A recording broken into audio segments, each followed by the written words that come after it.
Today it's going to be 100% virtual event here in our space in Nowhere.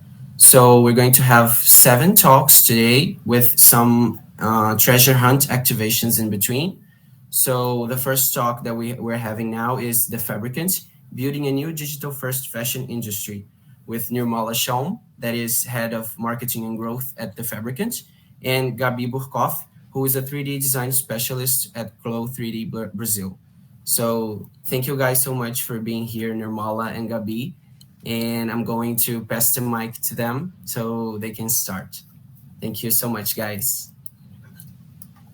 Thank you, Mateus. Thank you. Thank you. Yeah, so good to see everyone here. Thank you guys for coming. As Mateus presented us, I'm Gabi Burkoth, and for this talk, I think Nirmala wants to start with a video, right? Mm-hmm. Show a little bit. Yeah. So nice to see you all, everyone. And I thought just to give some context on the Fabricant and what we do, and for those of you who don't know us, I'm just going to share my screen to share a quick video with you. Okay, so let me know. Hopefully this works.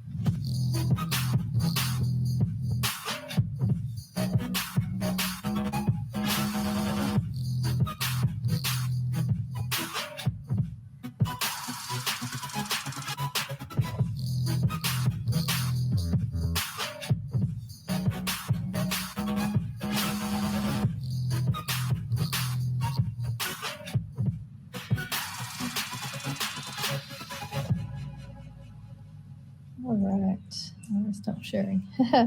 Yeah, so I just wanted to, I hope that worked. Everyone can see that. Beautiful. I can talk a little, just quickly introduce the Fabricant, what we are. So the Fabricant is a digital-only fashion house based in Amsterdam. We're one of the first digital fashion houses, I think, globally, and we first launched in 2018, actually, and minted our first dress, the first virtual-only dress on Ethereum in 2019. And, since then, it's really been, I'd say, like when we started out 5 years ago, the world was very different. Digital fashion was not a thing. And so it's really amazing to see, to be here now at a conference really dedicated to called Brazilian Immersive Fashion Week, and kind of how far we've come globally, and to see how people are really embracing it. So yeah, excited to share more, but I'll let you, Gabi. Yeah. So you right now you are head of marketing and growth. You want to share a little bit of your history, of your journey inside the Fabricant? Yeah, definitely. So I actually joined the Fabricant in 2020, just as the pandemic was really taking off, like May 2020, and as a producer. And I was in Australia, and Fabricant was in Amsterdam, but it was just kind of like, we were doing remote work. We were like, let's give it a go. And I was really curious about, what digital fashion was. That was the first time I'd entered this world of digital fashion. And started off as a producer. And at that stage, the Fabricant was really working with brands to do a lot of digital transformation. So, obviously Gabi you work at Glow 3D. We were kind of working with brands who were trying to really produce collections, but were running into issues with physical production, obviously with the pandemic that was accelerated. And we had a team of 3D fashion designers who all used Glow, different 3D technologies and products to be able to create collections. And so we were really working with brands. We had released our own work as well, but it was kind of more small scale.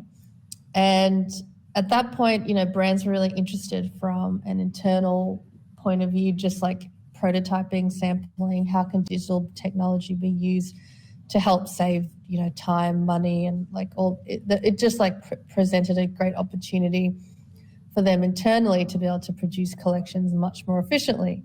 But then obviously they would still produce physical collections.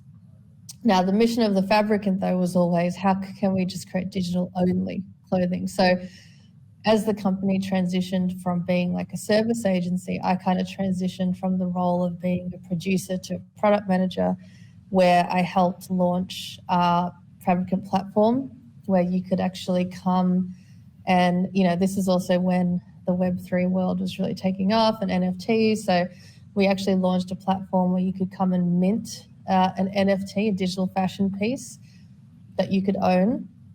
And the goal was that you could wear it and you could trade it. So I became product manager to help them launch that. And then seeing kind of where the Web3 movement was going, really wanted to explore the community side further. So then I actually transitioned into the community team and was really helping build the Fabricant community. So 3D creators, other fashion designers, Web3 collectors, people that just were really interested in the digital fashion or immersive fashion space. And then since then I've transitioned into marketing role and kind of looking after the comms and strategically how we tell this story about digital fashion, how it's different now compared to what it was even a year ago. But yeah, so it's really been quite a journey, and I've managed to touch lots of parts of the business, which is great. Awesome. And the title of this talk talks about like digital first fashion industry. Mm-hmm. So if you could explain a little bit what it is and what are the benefits of it. Yeah, definitely. And I think this is kind of a term we've started using. So digital, like the Fabricant has always been like a digital only fashion house, in the sense that we ourselves as a label, as a fashion house, as a company, will never produce physical clothing likely, right? Like that's probably just not something, we don't have that skill set. It's not something we're interested in doing. However, we are interested in collaborating and working with brands and companies and people that still make physical fashion. And so what we're trying to show, though, is how approaching the whole fashion, process, wherever that begins, from the idea, from the concept, to the delivery, to the experience, approaching it in a digital first way. So I think, part of that is like just starting off using tools like Clo3D to be designing collections is like one part of that. But then it's also about thinking natively in digital. So for example, when we think about designing a collection, we're already thinking about, okay, is this going to work in augmented reality? Is this going to work in, say, a metaverse environment? Like, what are the requirements that it needs to meet to actually work and be optimized in these spaces? Because obviously it's very different to just producing, starting with the physical and then readjusting it. I think I like to think about it like when, the web started becoming mobile, like when we all got smartphones.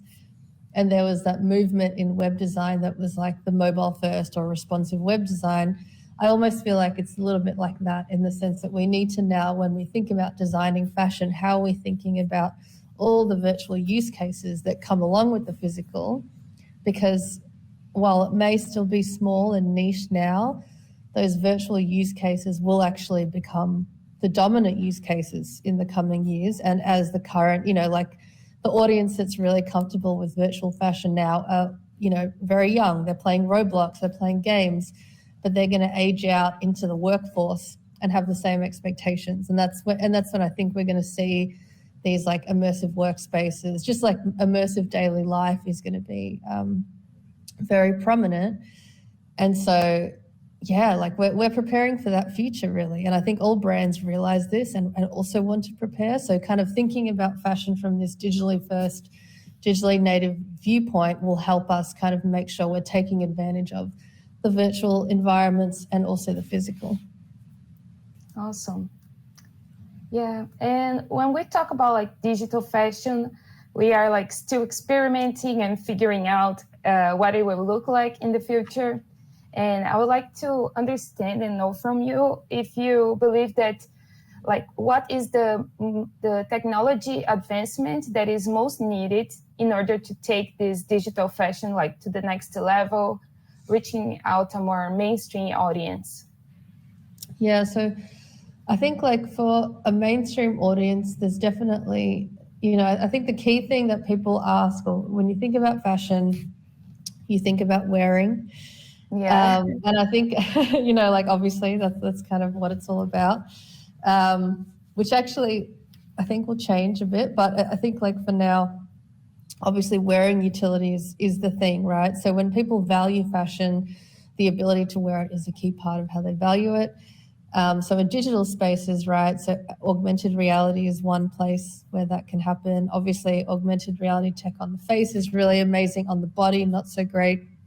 So there's definitely need to be more development in that area. And that is, I'd say that is a tricky one because there's only a few people in the world really working on that. And a lot of people are then using, say, like the Snap Technology API. So that's definitely something. I think AR technology is something that needs to kind of improve, but also have more people working on it because, if like Snap or whoever decide that they no longer want it, or if it's not, a value for them to produce that AR tech, a lot of people who use that technology will kind of get cut off. So it's important, I think, for AR technology to continue to grow and expand. There is also just like immersive technology. So, for example, we're in this space at the moment. We can kind of video camera in. What if we wanted to have avatars in? Like just, being able to integrate fashion into different virtual spaces has a lot of challenges today. All the different spaces are quite unique. There's specifications for each one. So that this concept of interoperability that we all love to say is possible is like, it's really hard. It's actually really, really hard. And it's manual work right now. So I think that, having some kind of standards around, and people are working towards this, so Ready Player Me, there's also the VRM, I believe, avatars, there's a lot of people working towards having kind of more of a standard. But even then, it's like that there's always going to be people that demand more than what's the standard. So I think that's kind of another key thing is just like creating interoperable ways for people to bring fashion in. And then I would say the other key piece, I mean, I think blockchain technology, of course, it needs to kind of, everyone says, the user experience needs to kind of get better. So that is something that's happening though. And I really feel like that is something even in the next 3 years, we'll see huge leaps. Like already in the last year, we've seen huge improvements in the user experience for people to come and engage with, virtual spaces and, virtual fashion via blockchain, which I think is important for brands. I think the other key thing is just like our concept of what fashion can be as a digital experience, I think will change too, and needs to change actually for it to be valued. So for example, like the Maison Margiela drop, I don't know if anyone's following that right now, but this is their first drop that they've done, and they're just dropping their numbers. They've created a game where it's about, the numbers, the 1 to 23 number sequence they have. It's like a key part of their identity and their label. It's like part of each collection is represented by a number. They're just dropping the numbers. And I think that's really interesting, right? Like that, that how can digital fashion can be more than just the clothing. Yeah. It can be about extending the brand storytelling in a digital way in this way. So I think there'll also be, I think not so much a technological improvement, but like the way brands have to tell these stories is something we need to expand on too. Oh, yeah. As you were talking about like the different metaverses and this interoperability, I was just making an analogy in my head of we have our wardrobe, and sometimes if you gain a little weight, you lose a little weight, you already cannot wear your clothes anymore. And I think that's the hard part because the goal, the ideal would be for us to have like a universal virtual wardrobe that we could wear like in these different worlds. Like if you go to a game, you can wear that. If you go like to AR, you can wear the same outfit. And this is what also Chloe has been working on, is into integrating all these meta spaces and trying to make this technology more integrated, right? So like you have a single wardrobe and you can wear that outfit in many different platforms, and as if you have many different bodies, right? Like yeah, no, exactly. Well, the bodies thing is really interesting. Actually, for our last collection, Primal Rave, like Amber, our creative director, is always is really passionate about pushing, like go beyond the fashion stereotype and of beyond the typical, body that you see in a lot of fashion collections, which is very kind of slim and tall and skinny and, very European. And so for this latest collection, we actually created 6 avatars with all different body types. Some were kind of larger, some smaller, some more androgynous, more male, more female. And we kind of had each look for each different avatar. And it was important for us to try and showcase, like, hey, even though it's virtual, you can still incorporate diversity and different shapes in the virtual world. Like, it's still something you can do. So, yeah, it's definitely a challenge to be able to dress different bodies. And, yeah, but I see, like, more and more platforms are allowing for this kind of starting to allow for this type of functionality. And I think, Chloe, as well, like, all the different avatar shapes that you also offer is great, right? So even though people might stick to the default ones, there is a whole range that people can use. Yeah, absolutely. Yeah, and like another curiosity I have, and I would like to hear your opinion about, is in what direction do you believe that digital fashion is moving towards the next years? You already talked a little bit about it, about like we having a different way of wearing it, like not necessarily like clothing, but I would like to hear a little bit more about it. Yeah, I think I really think the focus, I think for the next couple of years, I think there's a few different areas where I think it will advance a lot. I think in the gaming space, there'll be more and more people trying to integrate with, say, Fortnite, the way that Nike did, the fact that for Nike, Fortnite launched their kind of creators platform so that they're trying to create space for people to come and build themselves is a huge leap, and hopefully we'll kind of get more people just designing in the space. So I think through games is one avenue that digital fashion will kind of grow, and that might be a very different avenue to the traditional fashion industry, right? Like the communities that are kind of designing for these game worlds might have very unique aesthetic that was really suited to that. And I think that's really interesting. The other one I'd say is like brands a lot of brands are really looking to digital fashion to see how can they make it something commercially viable for them to do. So, I think the Nike swoosh drop, which which happened last year. I think they dropped 80,000 digital-only shoes. They charged $20-something each, but they were able to generate, maybe a couple $1 million of revenue without actually having to produce a physical shoe. And I think, like, for an apparel brand, it's crazy. That's insane, right? Like, that they can produce this with a digital asset. Like, they're obviously now releasing a physical shoe off the back of it, so they want it to connect to their physical ecosystem. But just what they're able to demonstrate with that, I think a lot of brands see that as a huge opportunity, especially, with the growing concerns around sustainability, ethics. Like, it's getting more expensive and harder for brands to produce clothing.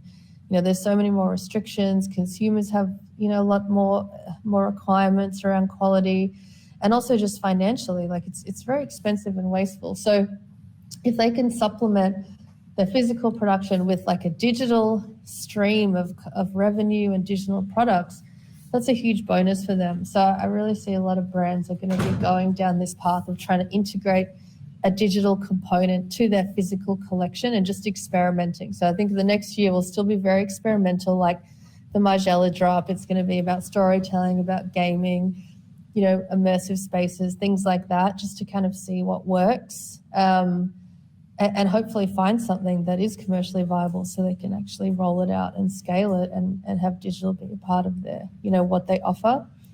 And then I think also augmented reality and AI will kind of, as this technology gets better, virtual try-on, that's a huge feature that will help so many people buy clothing. Honestly, just like being able to try something on in augmented reality is just such a game changer. So I think we'll see a lot of online e-commerce experiences trying to really integrate with AR technology, or even physical, retail experiences.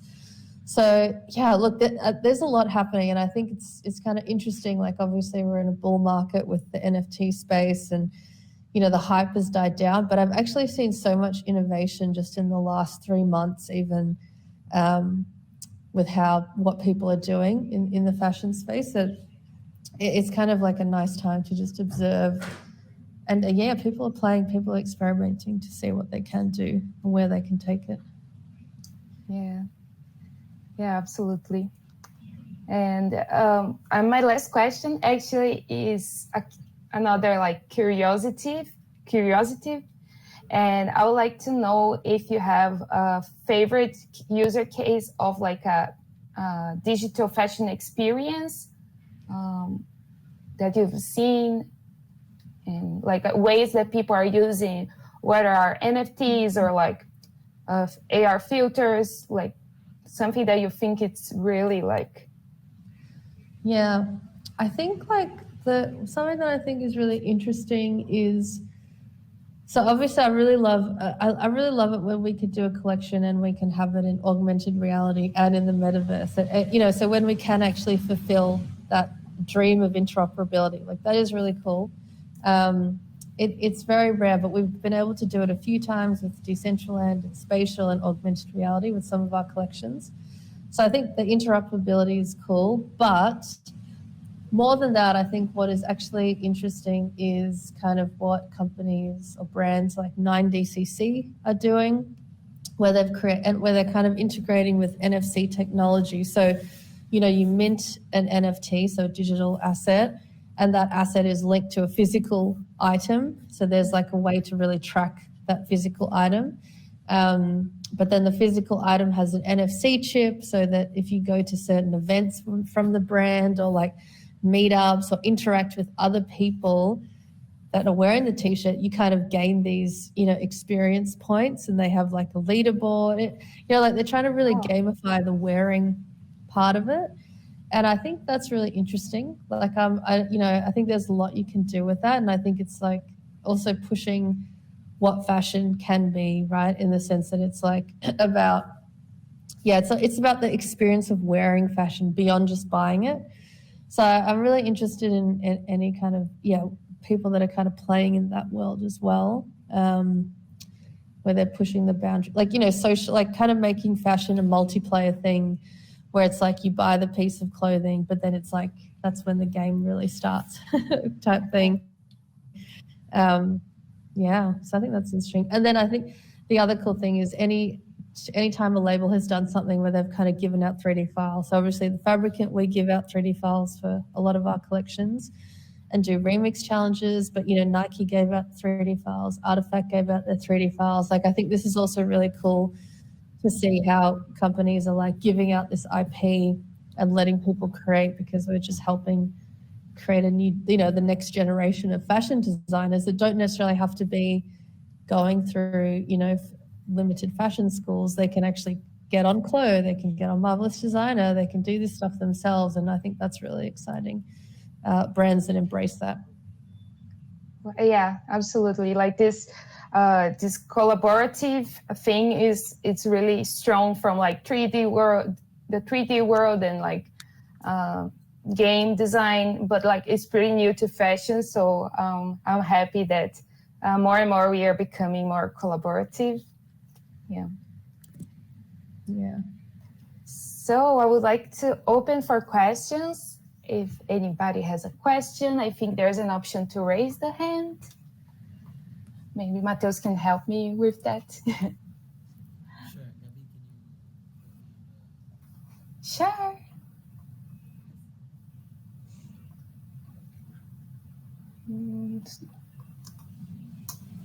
Yes. Just 1 second. I think.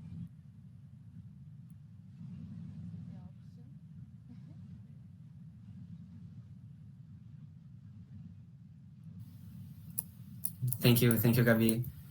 So everyone, we have actually a function down here.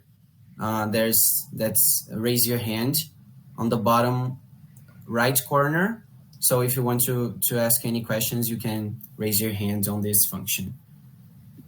Do you guys have any? No? Oh, okay, we have one here. Let me give you the...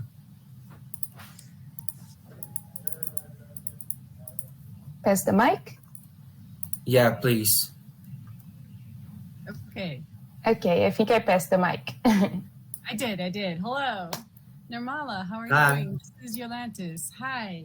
Oh, how are you, Lantis? How are you? I'm doing good. Oh, wow. You can scoot closer. I love this. I'm coming closer. I didn't know what platform it was going to be, and I saw your advertisement yesterday on LinkedIn, so I set an alarm for this. Oh, thank you for coming. Yeah, this is a really interesting platform. I actually haven't used this one before either. Is it something that was developed specifically for VR for the event? Or? No. No, I have they... it on my list of metaverses since last year, and actually, since I keep track of metaverses, nowhere I found it in 2022 in September from Snow Crash. So interesting. it's very interesting to see, the similarities and differences between them. This one feels like the other one I'm in called Somewhere. No, there are so many Nirmala. Yeah. I know there are platforms, but okay. Being not sure what to ask on the topic of your talk, and I really am thankful for the. You can ask anything, Yolantis. I feel like. Okay. Can you give us a follow-on for the timeline for Fabricants and Cornerstones? When are we going to be able to get in there at will in Cornerstone? You know what? I wish I had an answer for that. So basically the Cornerstone land experience, so that was just for context, we created, so the Primal Rave collection was our last collection we launched, and actually we created a world. We really wanted to create like a truly immersive experience. And so actually kind of created a world to host the collection that would basically be a rave where we actually had music playing and we had outfits, and it was like a forest rave that Amber had imagined. And we spent like a year building that experience actually. It was launched in Cornerstone Land, and they actually use Unreal Engine, and they build. I don't think they have a public platform. They're working on one, so that's what they've been working, and what they're kind of doing is releasing these experiences in the lead up to, being able to launch something that is kind of, more what do you call it, like ongoing. But the issue is that their world is actual pixel streaming. So obviously, like this space, like we can kind of, it's always on. We can kind of come into it. It's a browser-based experience that gets hosted. Because they built it in Unreal and it is super high resolution, like it basically is a 4K resolution experience. They actually have to use pixel streaming, and that means that they have to kind of use this hosting technology where they open up like a port for each user, which can be quite expensive at the moment anyway to do that. It's kind of what Balenciaga did a few years ago for their kind of collection as well. So we did the experience. We ran it like a couple of times, and the aim is actually that they want to make it available. Like they want to create like a platform where you could where we could host like say a monthly Primal Rave night, and then every month they can switch it back on and people can come and do it. Yes. I don't know in the near future if it'll ever be like always on. You can come anytime. I think it will. For a while still be this timed experience because of just all those requirements. But yeah, we really want that to happen so that we can do like a monthly or something. So they're working on it, but yeah, I don't have a definitive date, I'm afraid. Hopefully soon. Okay, and then the co-creator universe that the Fabricant is creating. Can you tell the folks about co-creation and where Fabricant is heading with that? Yeah, so co-creation was actually what we started off with when we launched our platform. And for us, we always thought about with fashion, like how can we open up the process of creating fashion? So obviously we design a piece, but you know, you may want to customize it to make it your own. So the co-creation tool was something that we launched in 2021, late 2021, where you could actually come to the site. We would design, or we worked with a host of different designers to create like the 3D model of the garment. And then we also worked with all these different artists to create different fabrics. So kind of they would be able to put their art into a print that they could be put onto the garment. And then the person could come to the site and actually select, and this is available still actually, you can go to the site now, thefabricant.com, and use the co-creator tool, where you could go and you could select a model, you could then select the fabric and the colorways, and then mint one of one. And the cool thing was that once you minted your combination, no one else could mint it. So it was unique to you. It was unique to your style. And yeah, we basically did co-creation drops, several co-creation drops with ourselves, but with also a host of other collaborators, Steffi Fung, Mutiny, like basically if anyone, I would say everyone that's been in our co-creation tool are all doing amazing jobs now in digital fashion actually. But they all came through the co-creation tool. And it's really fun. It's like a really cool, immersive way to create fashion, super easy for someone that isn't necessarily a fashion designer, but obviously still has fashion sensibility and wants to customize things. So that's actually something you can try out now. And the cool thing is because the co-creator kind of gets elevated to the level of a creator because you become part of the contract. And every time that garment, say, gets sold, you would receive some royalty from it as if you were one of the creators, like one of the original creators, along with the garment and material creator. So yeah, that's our co-creation tool. It's really fun. You can even go to the site and just play with it, just to check it out. Past tense? Is it past tense? Is it sunset already? No, it's still there. It's still on the site, so you can go and play. Are you going to do more drops with more artists in the future? We definitely do. We definitely want to work. We want to keep doing more co-creation drops. The challenge with co-creation drops is the logistics of the blockchain, like how we split the contract and do things like that. But actually, we're working on a big update that is taking priority first. But definitely, we want to do more with co-creation. I think that's always going to be something that's in our DNA, is like how we open up that co-creation process. I think you went on mute, maybe. Thank you so much. I'll step down. Thank you. Thank you. It's a pleasure to talk with you, Nirmala. Yeah, good to see you.